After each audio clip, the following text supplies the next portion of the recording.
So we just finished wrapping Delusion of Grandeur, and I just had a moment to myself where I took a huge sigh of relief, clasped my hands to my heart, and said, thank God.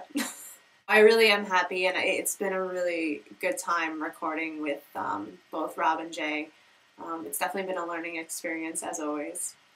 But I am so happy that we're finished tracking the album, and that just means we're one step closer to putting it out. I cannot wait for you guys to hear this. It's, from what I've heard so far, some of it was mixed, some of it hasn't been mixed yet. And the stuff that I've heard sounds phenomenal. And Rob is doing a great job on the production end of it. And I feel really lucky to have someone like Rob around to do that stuff, because I have no idea what I'm doing when it comes to that. I'm going to sit down with him sometime next week, I believe, after we rehearse for an upcoming show. And we're going to start discussing certain mixes, certain filters that I want on songs, because I have very specific things that I want for certain songs, and it's important that it sounds exactly how I envisioned it. I realized when I woke up this morning that we had a lot more to do today than I anticipated, and we were going to have to try to fit in 5 songs to finish in a 4-hour span.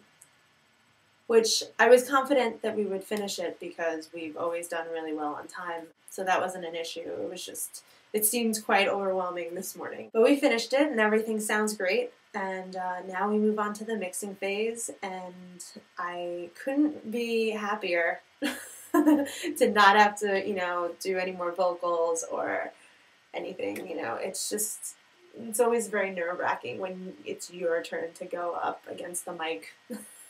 I know that Jay has expressed it in the past that it's very nerve-wracking, and it's not any different for me. I get nervous whether I'm in front of a crowd or whether I'm with Rob and Jay and I'm in front of a mic.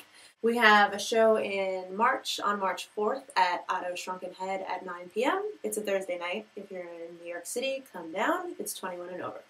April 2nd, we have a show in Brooklyn at Tommy's Tavern, also 21 and over, but this is a very big show because my birthday is a couple of days later, so this will be sort of a birthday soiree, so please come out and help me celebrate turning 26, because I'm getting old and it's gross. So that's pretty much it. So like I said, we're going to start mixing in between rehearsals, and those of you who are on the pre-order list for one of the 2 fundraisers, you will be getting the final mix as soon as we're done. So I probably would say like closer to the beginning of March, maybe mid-March, and then everybody else will be releasing at the end of March, early April. Those of you who do get the album in advance, please let me know what you think. Thank you guys again for all the feedback you've given as far as number 9 in Nigeria, the singles. A lot of you liked Mother Goddamn as well, and I'm really glad that you liked it since it came out of nowhere at the very last minute. But that's it, and I will see you guys soon.